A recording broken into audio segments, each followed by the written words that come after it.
I mean, that card was unbelievable. I'm a little bit worried about Max. His neck is not in the best shape. I had to calm him down quite a bit because he was so fired up. He's very prideful, but fortunately things didn't get worse. But hopefully he'll be okay. Hopefully he'll be all right. Questions? Question? Tony, obviously a lot of fans wondering about all these different things that don't have anything to do with what's going on in the ring tonight. Jim Ross said this was going to be the greatest show that fans didn't expect under the circumstances. Seems like you got that. How did you feel at the end of the show, considering everything that happened going on earlier this week? It was a great show. I was really excited. I felt like it was going to be a strong show. To me, it was the biggest week in the history of the company for in-ring and content reasons. We just did the biggest show in pro wrestling history, which I kept saying to him is something really special. He was in the main event of the biggest show in the history of pro wrestling just 1 week ago. They sold more tickets for the show last week. I'm so proud of the wrestlers and the staff and the fans and everyone in AEW because that's something nobody's ever going to be able to take away from AEW, to be in the history books forever. And now to come here 1 week later, I knew it would be a big challenge to follow that. And there's been a lot of things happening this week in and out of the ring, but I think from a wrestling standpoint, it was exciting to be able to come here and follow it. And I was really excited. And it's, you know, pretty telling to me personally. If you look back at this year on pay-per-view, I think Supercard of Honor was one of the best pay-per-view shows of the year. I think Revolution was one of the best shows of the year. I thought that Death Before Dishonor was one of the best shows of the year. Forbidden Door was amazing. And then All In last week, tremendous show. And now All Out, we've come in and delivered. And that's 6 pay-per-views, I would say, already this year that have all been amazing shows. So I think we're having as strong a year on pay-per-view right now as any pro wrestling company ever. And this week is as big a week as any company ever. I can say last week was one of the top AEW pay-per-views of all time. The first ever AEW All In. Not only a huge success as far as being like a box office smash hit, all-time, most tickets sold for any show ever. Also one of our biggest pay-per-views ever in at least a year and a half. And that's pretty amazing. It'll be one of our top 2 or 3 shows of all time when it's all said and done. And then this week, I was going to say, after doing already one of our all-time numbers last week, to come here this week and have over 10,000 people here and have over 100,000, I would say would be a real success, and we've done that. So it's definitely over 100,000 in the wake of another show last week that did huge numbers, probably closer to 200,000. And that's pretty exciting. So this is not only our biggest week for ticket sales by many times over, but also our biggest week for pay-per-view. And so that's really exciting. It's an exciting time, and I'm really proud of the wrestlers and everyone who works here. Hi, Adam. Hello. Kimmy Sokol from The Pop Break. Now, you and MJF successfully defended your Ring of Honor Tag Team Championships. Are there any other teams in Ring of Honor that you're looking to defend them against? Oh, gosh. I mean, I hate to give this, I don't want to say generic, maybe standard answer, but I really do mean this. I feel like a lot of people thought the team, me included, of Adam Cole and MJF, there's no way this would work. But now that it's gelled and now that I've gotten to know him as a real friend, I really think at this point we could take on any team, whether that be a team from Ring of Honor, from AEW, anyone all over the world. There's no specific team we're looking at as far as defending these titles against, but I can promise you we're not going to say no to a challenge. So literally any team from Ring of Honor, we're ready to defend these titles and prove that we're one of the best ROH World Tag Team Champions of all time. I know it just started, but I'm feeling really confident about it. Hey Tony, Mike Shalik here from SE Scoops.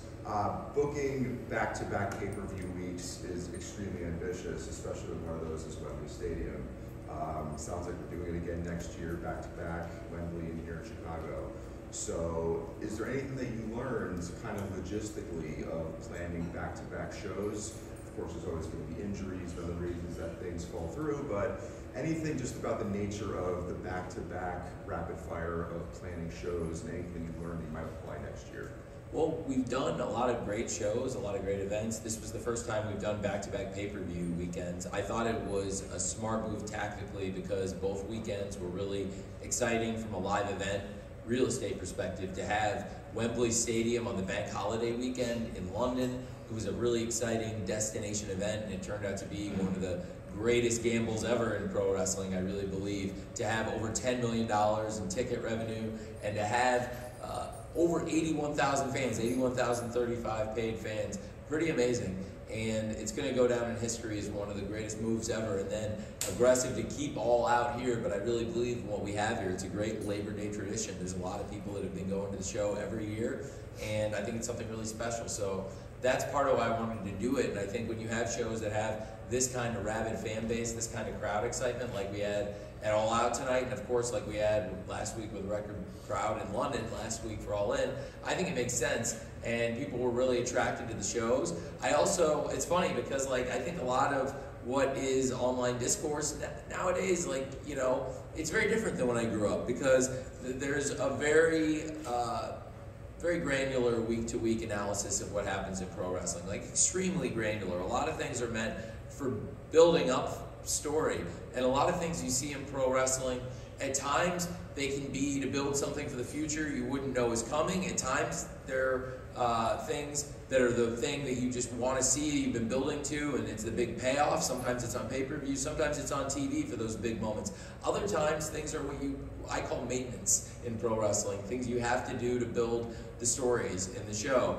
And I really believe that the granular analysis of pro wrestling, where like every segment is taken to have to be like an instant gratification, that every second of it, you know, it's sometimes things that are leading to something for the greater purpose. And in this case, I was really excited because last week was such a success and people loved the show All In. I think it was a really well-received show, and people thought it was not only a great show in terms of making a lot of money, but it was also a great show in terms of being a great wrestling event.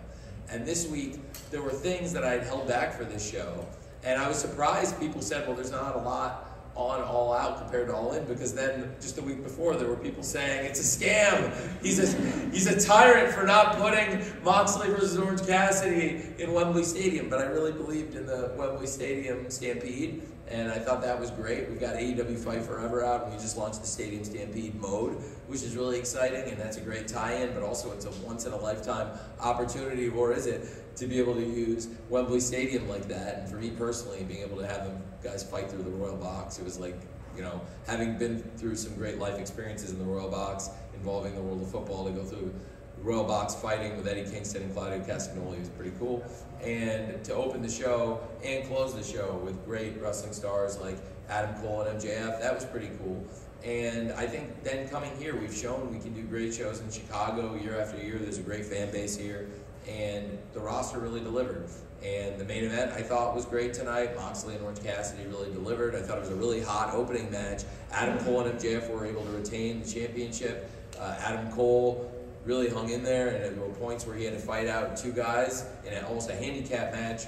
And MJF, what they would term the Michael Jordan flu game, even though I believe the flu game actually happened in Utah, though, right? It wasn't in the United Center, but nevertheless. I do think it's a good reference and very fitting, and on a night where we brought Dennis Rodman in, which also got a lot of really good attention. So I think it's really cool. It's different to do the shows back-to-back weekends, but it's not unorthodox when it's on two big holiday weekends and two destination shows. So I think we got something really cool here. Thank you. Hey guys, Rick Ucchino, SB Nation, CageSideSeats.com. Adam, both you and MJF, throughout the majority of your career, I wouldn't say you guys are used to getting cheered a lot. And now the two of you together on this like extended babyface run, every single thing you guys do, whether it's something as simple as a double clothesline or Max, you know, putting his paws up to do the kangaroo kick, just gets the loudest pops of the night. Like, what is this experience? What has to be surreal for you? What has this run been like for you, this pairing with Max so far? Yeah, so truth be told, it's been bizarre in the best way possible. I was hoping that, because even before I came to AEW, I know a lot of people had talked about the idea of Adam Cole versus MJF would be a really cool thing to see. And I was hoping people were going to be excited at the idea of us facing each other. And then obviously we're randomly thrown together as a team by chance. And never in a million years did I think everyone would not only be that excited about it, but stay that excited about it. I don't think he expected it. I didn't expect it, but the fans certainly made their voice heard when it came to that.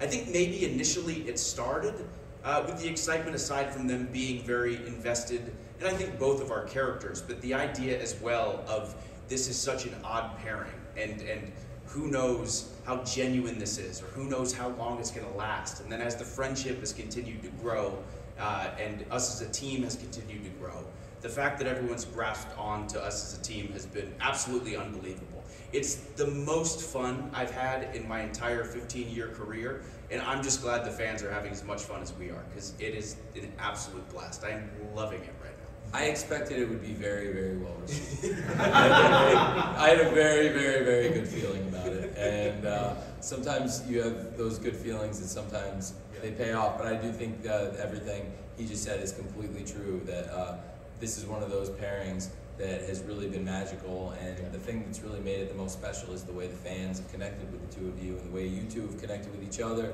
The chemistry is real, and sometimes things backstage in pro wrestling really connect, I think, on TV, and the fact that you two really have bonded so much and become so close here in backstage, when we're backstage, I think it shows on the TV show, and it's really made for some of the most compelling TV. The connection you guys have is real, and the connection you both have with the fans is special, and it's called synergy when the pair is greater than the sum of its parts, because you're two of the top stars in wrestling, and somehow when you go out there together, it's like corporate synergy. It's worth even more, and it's freaking great. Thank you so much, Adam. Hey, Dominic D'Angelo inside the ropes. I wanted to ask about MJF. He's been always vocal on Twitter, but he's been a lot more taking bigger stands on Twitter in certain ways. Kind of wanted to get both of your guys' perspective on, is he kind of adopting more of a locker room leader role now that he's been the world champion for a while, and kind of establishing himself as the next top star? Oh yeah, Max is certainly a leader. Max is someone who, again, he eats, sleeps, and breathes pro wrestling, for sure. And he's been in a position where he's been with AEW from the very start. He loves AEW with his whole entire heart. And he's so proud of the product that we produce. He's very, very proud of the locker room. So generally, Max is one of those guys who kind of leads by example. He's someone that the entire locker room can look up to in a lot of ways, just based on, again, how passionate he is about the company and how passionate he is about wanting whatever he's involved in to be the best that it possibly can be. So absolutely, I think he's been an excellent leader. Thank you. Yeah. Last one for Adam. Hi guys, Nick Hausman, House of Wrestling. Obviously it was a big weekend for AEW, a lot of news for a lot of reasons. From your perspective, Adam, what was the vibe like backstage, the attitude of the locker room going into the show without CM Punk? And Tony, just for you, what did you learn from the CM Punk experience, and what would you do differently or institute to make sure a situation like this doesn't happen again? I think is what a lot of fans want to know. So as far as the vibe, the excitement these past few weeks about these events that we've had has not gone unnoticed by anybody. Again, All In happening, Wembley Stadium, 81,035 people, breaking the record, highest paid attendance in pro wrestling history. Everyone was jazzed and so excited for that show. This week, coming into tonight, knowing that we had to follow up such a huge event, the locker room was stoked. The locker room was ready to go. They were ready to put on the best show they possibly could. And most importantly, we're just so excited for the future, man. It's like AEW as a whole has made so many incredible strides in such a short time. This company has not been around for a super, super long time. So thinking about the next year, 2 years, 5 years, 10 years, has everyone so pumped and so ready to go. So the locker room's feeling good, man. They are. Thanks. Thanks, Adam. Thank you, everyone. Thanks. Appreciate it. Thank you.